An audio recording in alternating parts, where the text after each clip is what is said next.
Luck and risk are the invisible siblings of the financial world. They are both reflections of the same reality, that every outcome in your life is guided by forces other than your own individual effort. As NYU professor Scott Galloway puts it, nothing is as good or as bad as it seems. When we judge success, whether it's our own or someone else's, we usually focus on how hard they worked or how smart they were. But the truth is, we live in a world with 8 billion people and infinite moving parts, and the accidental impact of actions outside of your control can be more consequential than the ones you consciously take. To understand this, we have to look at one of the most famous success stories in history, Bill Gates. In 1968, Bill Gates went to one of the only high schools in the entire world that actually had a computer. It was Lakeside School just outside of Seattle.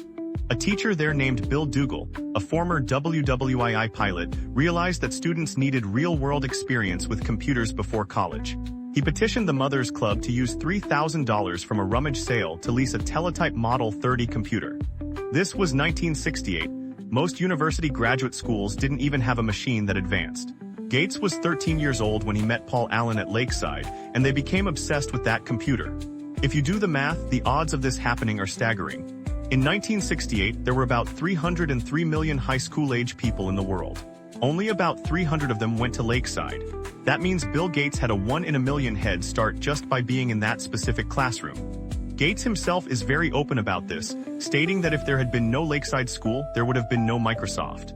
But for every Bill Gates, there is a Kent Evans. Kent was the third member of that gang of high school prodigies at Lakeside.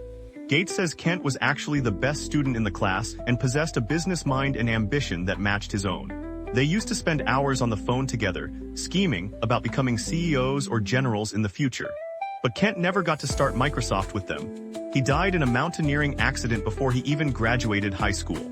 There are roughly 36 mountaineering deaths in the US every year, and the odds of a high school student being killed on a mountain are roughly 1 in a million. Gates experienced 1 in a million luck. Kent experienced 1 in a million risk.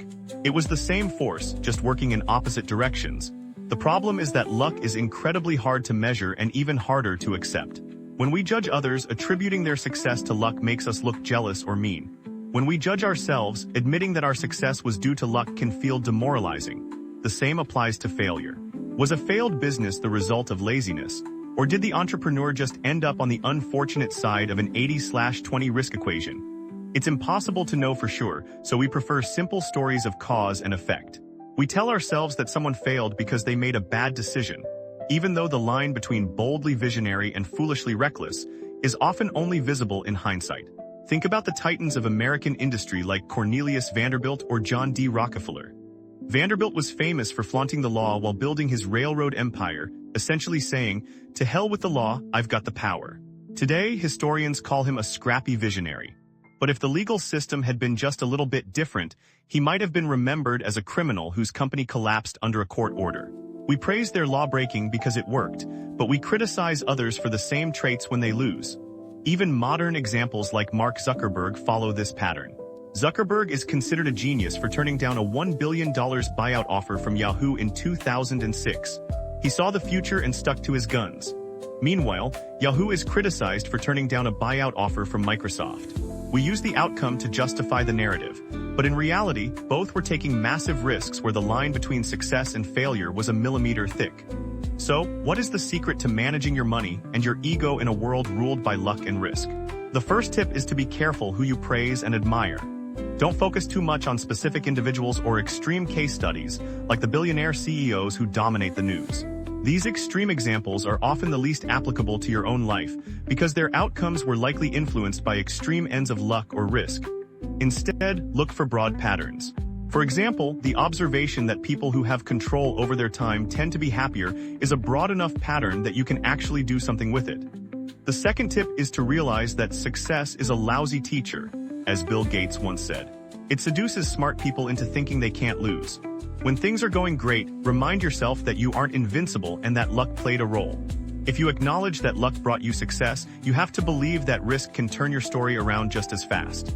Conversely, failure can also be a lousy teacher because it makes you think your decisions were terrible when they might have just been a reflection of risk. The real trick is to arrange your financial life so that a bad investment here or a missed goal there won't wipe you out completely. You want to stay in the game long enough for the odds to eventually fall in your favor. In the end, you have to give luck and risk their proper respect. If you do, you'll be more humble in your wins and more compassionate toward yourself in your losses. Remember, keep playing, keep learning from broad patterns, and never assume that 100% of an outcome is due to 100% of the effort.